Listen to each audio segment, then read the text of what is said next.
घर आए मेहमान से ऐसे बात की जाती है, हम तो बचपन के दोस्त हैं। कशार ने एक कमरे के फ्लैट का जायजा लेने के बाद सामने छोटे से किचन में उसे टोकरी नजर आई, जिसमें से सेब उठाकर सीरत से बोला, सेब वापस रखो, ये मैं अब्बा के लिए लाई थी। सीरत ने बगैर लिहाज किए उससे बोला, बिल्कुल उसी तरह जैसे वो बचपन में उसका लिहाज नहीं करता था। यकीनन ये भी किसी ठेले से चपड़ करके लाई होगी, या अपनी इस मासूम शक्ल से सेब वाले को लुभ बनाया होगा। चोरी का माल खाकर नासिर की सेहत को कोई फायदा नहीं पहुंचने वाला। कशान ने कमरे में मौजूद अकलौती मुरम्मत शुदा कुर्सी पर बैठकर सेब की बाइट लेते हुए कहा, ये मैं पैसों से खरीद कर लाई हूँ, अब्बा का इज्जत से नाम लो। सीरत शहादत की उंगली उठाकर उसे वार्न करती हुई बोली। सीरत को उससे मिलकर रत्ती बराबर खुशी नहीं हुई, क्योंकि वो बड़ा होकर बचपन से ज़्यादा बड़ा जलील बन गया था। नासिर ने कौन से इज्जत वाले काम किए हैं जो इसका ना हम इज्जत से लूँ? कशान ने ज़ाहिर संजीदगी से बोला, मगर अंदाज उसका साफ मजाक उड़ाने वाला था। इज्जत के काम बेशक नहीं किया, मगर तुम्हारी तरह हवालात की हवा भी नहीं खाई। कभी सेब खा लिया ना? चलो निकलो मेरे फ्लैट से फटाफट। सीरत ने भी बगैर लिहाज के उसकी इज्जत अफजाई करना अपना फ़र्ज समझा। बचपन में काफ़ी बदतमीज़ हुआ करती थी तुम, आज बदतमीज़ के साथ साथ काफ़ी मुंह फट भी हो गई हो। अफसोस हो रहा है मुझे सोबी की किस्मत पर, कशान ने मसनूई अंदाज में अफसोस करते हुए कहा। हाँ हाँ, शायद जेल से छूटने के बाद तुम अपने भाई से नहीं मिले, वरना कभी ऐसा नहीं बोलते। किसी खूबसूरत मैम को पटाया है उसने, बड़ी सी महंगी गाड़ी में लिए घूमता है उसको। एक माह पहले वाला मंजर सीरत की आंखों के सामने लहराया तो वो कुलिस कर बोलने लगी, ये मेरे सीधे साधे बोले वाले भाई को सरासर इल्ज़ाम है, वो ऐसा हरगिज़ नहीं है। कशान को लगा कि सीरत को ज़रूर कोई गलतफहमी हुई होगी। सुबह ने उसे सीरत से अपनी मुलाकात का जिक्र किया था, और वो बताते हुए काफ़ी अफसरदा भी लग रहा था। तभी कशान सीरत के घर तक पहुंचा ताकि उसका एड्रेस मालूम कर सके। सीधा साधा भोला बाला वो बचपन में था, अब नहीं। मैंने उसे खुद हरी आंखों वाली लड़की के साथ देखा, और अब ज़्यादा मेरा दिमाग ना खाओ। तुम दोनों भाई इस लायक ही नहीं हो कि तुम दोनों से बात की जाए, सीरत ने तब कर कहा। ओहो, तो तुमने उसे मेरी डॉल के साथ देखा है? खैर, शक्ल से तो तुम पहले ही मार खाई हुई थी, और तुम्हारी अकल का भी पता चल गया। सो भी खुद तुम्हें समझा देगा। कशान बोलता हुआ दूसरा से बुढ़ाकर घर से बाहर निकल गया। मुझे तो समझ में ही नहीं आया, बकवास करके चला गया ये, सीरत ने कहते हुए दरवाज़ा बंद किया। कशान ऑफिस से घर पहुंचा तो घर में काफ़ी चहल पहल दिखाई दे रही थी। ड्राइंग रूम से हंसने की आवाज़ों पर वो मुतवज्जा हुआ। युसरा, सुबान और रनम के साथ दो नए चेहरे और भी मौजूद थे। कशान, आओ तुम्हें फराबाजी से मिलवाती हूँ। युसरा की नज़र कशान पर पड़ी तो युसरा ने उसे ड्राइंग रूम में आने को कहा। कशान को नचार ही वहाँ आना पड़ा। यह है कशान, फराबाजी सुबान का भाई, जिसका मैंने आपसे जिक्र किया था। और कशान की मेरी बड़ी बहन है फराबाजी। युसरा के तारफ़ करवाने पर कशान उसकी बहन से अच्छे तरीके से मिला। कशार, ये आशी है, अनी का बेटा। सुबह ने कशान से आशी का तारुफ कराया तो कशान के चेहरे पर एकदम संजीदगी आई। आशी ने मुस्कुराकर उसके आगे हाथ बढ़ाया।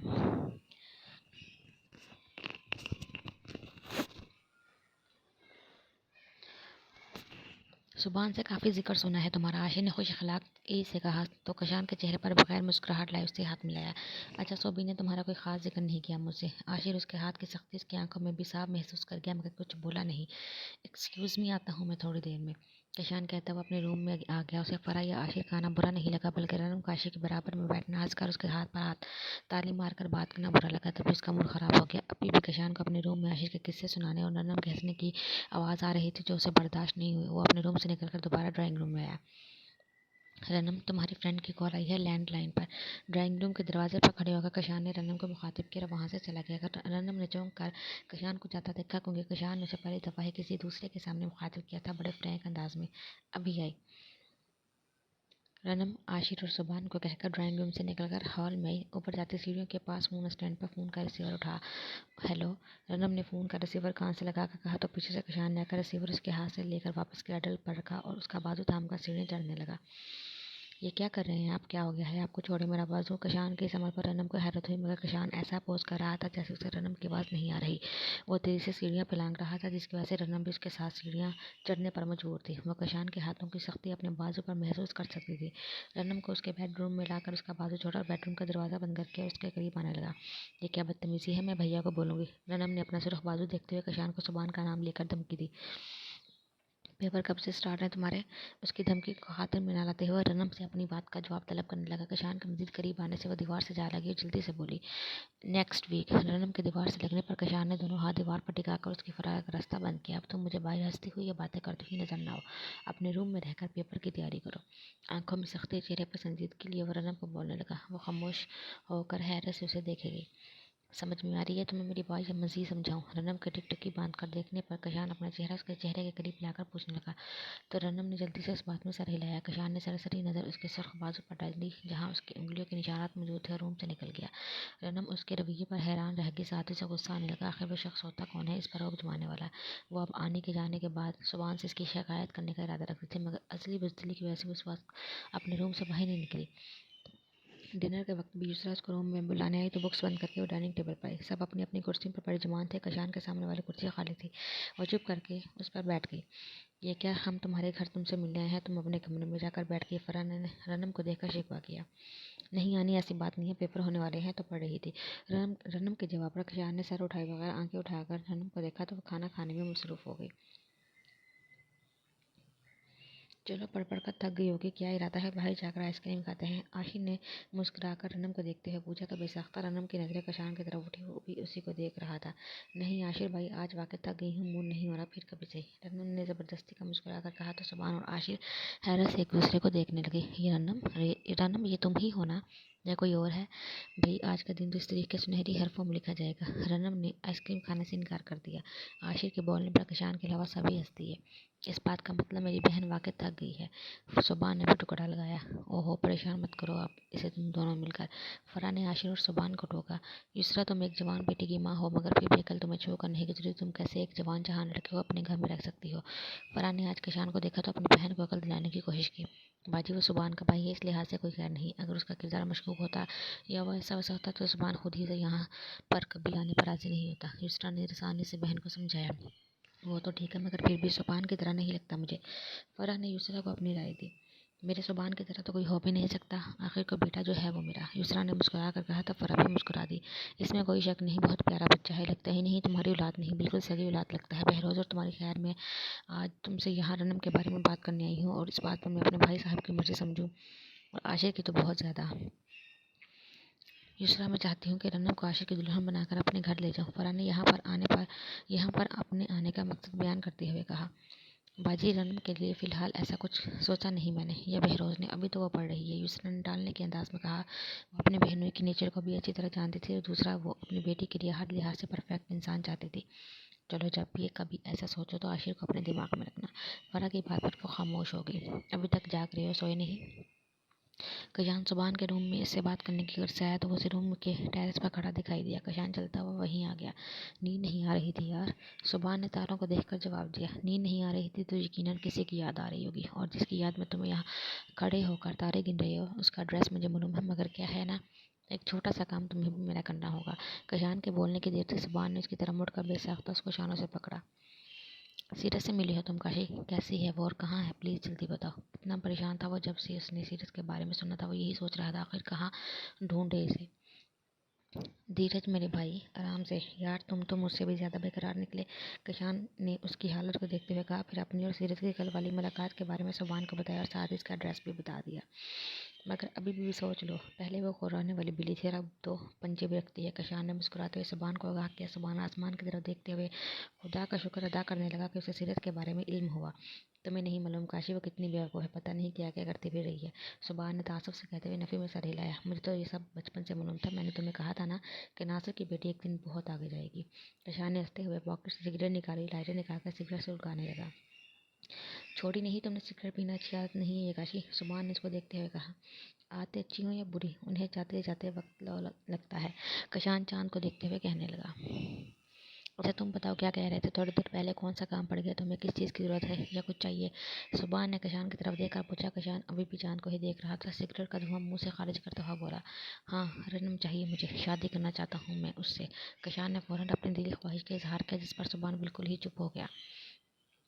अच्छी लगने लगी है वो मुझे, सो भी बिल्कुल इस चांद की तरह। उसकी चमक मुझे अपनी तरफ खींचती है। मेरे दिल के हर कोने को रोशन कर दिया है इस चमक ने, मगर वो उस चांद की तरह मुझसे कोसों दूर भी है। कशान चांद को देखकर बातें कर रहा था जबकि सुबहान उसको देखे जा रहा था। मैं जानता हूँ आंटी अंकल कभी ऐसे शख्स जिसका माजी तरीक हो उसे अपनी बेटी नहीं देना चाहेंगे। भला ऐसे शख्स को कौन अपनी बेटी देना चाहेगा जो कत्ल के जुर्म में जेल काट कर आया हो? मगर फिर भी मैं क्या करूँ सो भी। जाने अनजाने में मेरा दिल इस चाँद को पाने की ख्वाहिश कर बैठा और मुझे लगता है ये ख्वाहिश मेरी तुम पूरी कर सकती हो। प्लीज़ मेरी बात को आंटी अंकल के बेटे की तरह नहीं, मेरे भाई बनकर सोचना आराम से। सिगरेट का टुकड़ा फेंकता हुआ सुबान के कंधे पर अपने सख्त हाथों का दबाव डालकर वहाँ से चला गया। अब सुबान दोबारा अकेला खड़ा चाँद को देख रहा था। उसका भाई उसे सिगरेट के मसले से निकाल कर उसे दूसरी उलझन में उलझा गया था। वो रनम की ख्वाहिश करता हुआ सुबान को बिल्कुल छोटा सा बच्चा लगा। क्या मुझे काशी की बात माननी चाहिए? मम्मा तो राज़ी हो जाएंगी, क्या पापा राज़ी होंगे? सुबह सोचने लगा और रनम वो एडजस्ट कर पाएगी काशी के नेचर के साथ। सुबह ये सब बातें सोच कर मज़ीद उलझ गया। पापा प्लीज़ मम्मा से कह देना कि वो मान जाए। बाकी भी तो सारी फ्रेंड जा रही हैं, कौन सा मैं दूसरे शहर जा रही हूँ। किसान सुबह नाश्ते के टेबल पर आया तो रनम बेरहोश से कहीं जाने की जिद कर रही थी। वो सबको सलाम करता हुआ रनम पर सरसरी नज़र डालकर नाश्ते के लिए चेयर पर बैठ गया। रनम बाबा बिल्कुल ठीक कह रहे हैं, करीम ने परसों की छुट्टी मांगी है। बाबा रात में कार ड्राइव नहीं कर सकते और मेडिकल और परसों नाइट है।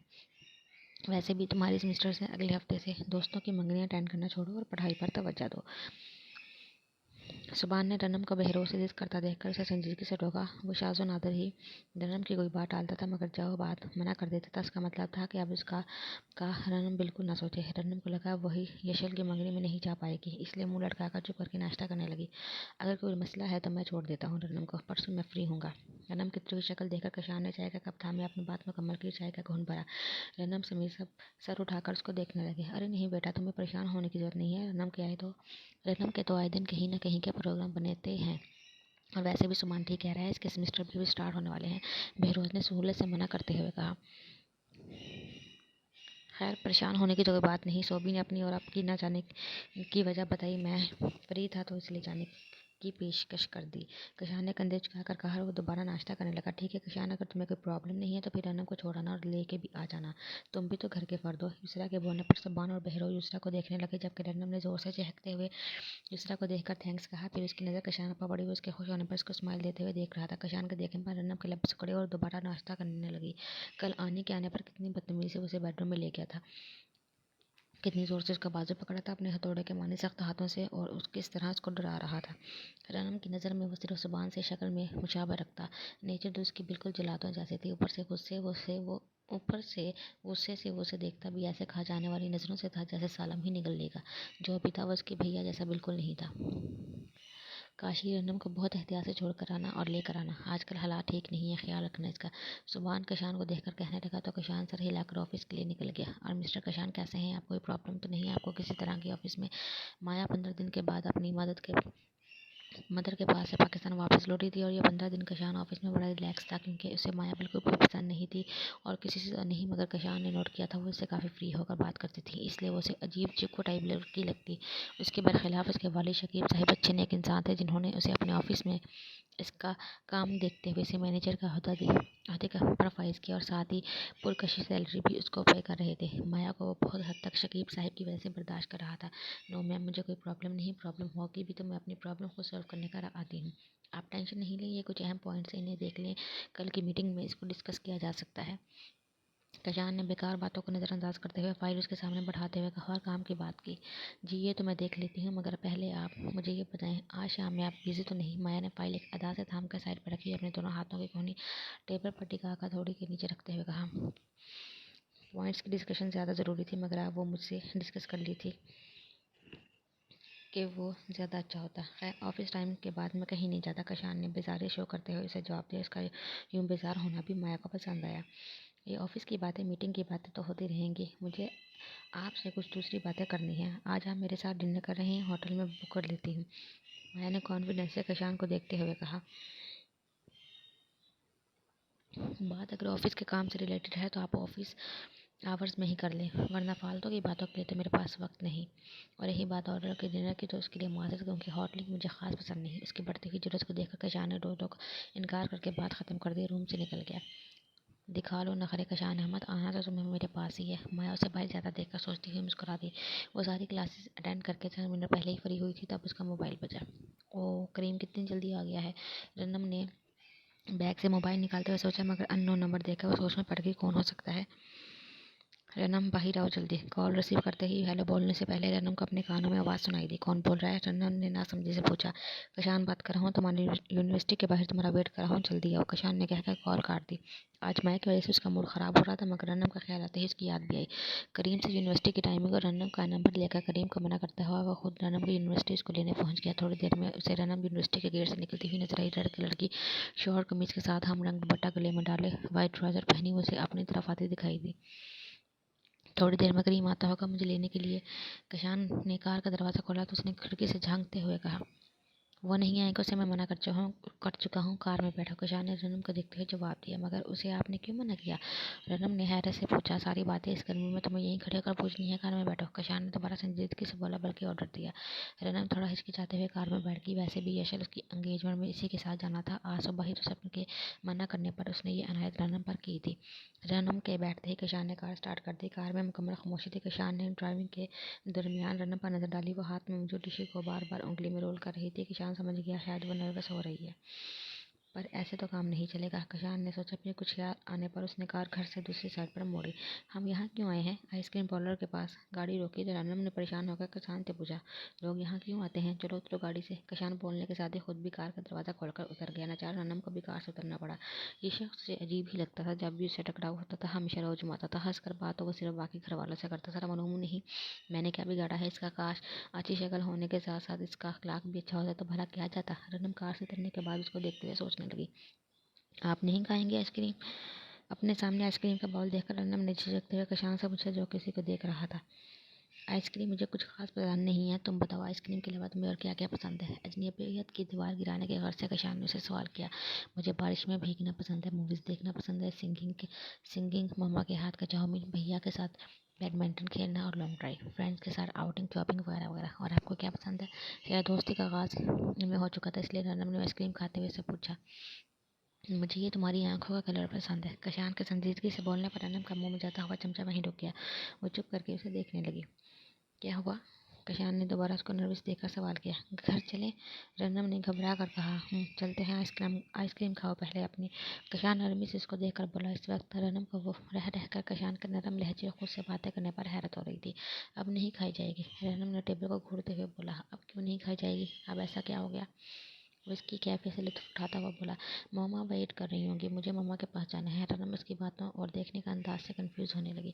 और शादी के बाद क्या होगा? मम्मा को क्या जहेज में लेकर जाओगी? कशान उसको देखता हुआ नरमी से पूछ रहा था।